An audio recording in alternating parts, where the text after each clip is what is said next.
Hello guys, in today's video, I'm gonna show you how to fix Dead by Daylight error code 0. Let's begin.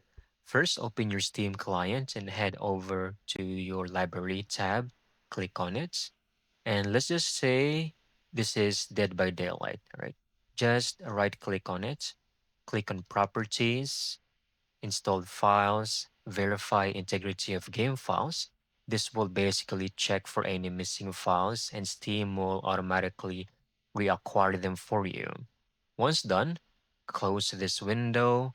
Same, right click, but we go to manage, then browse local files. Now this will open the path folder for your game.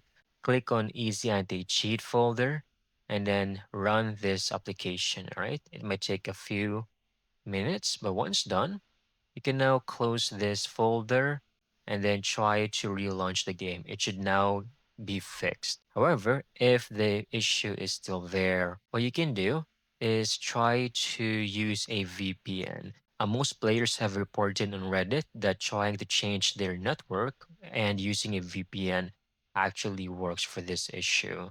So go ahead, there's actually free VPNs out there and turn it on, then try to relaunch the game. And that's it, you're done. By following all of these steps, your Dead by Daylight should now be running smoothly. I hope you found this video very helpful.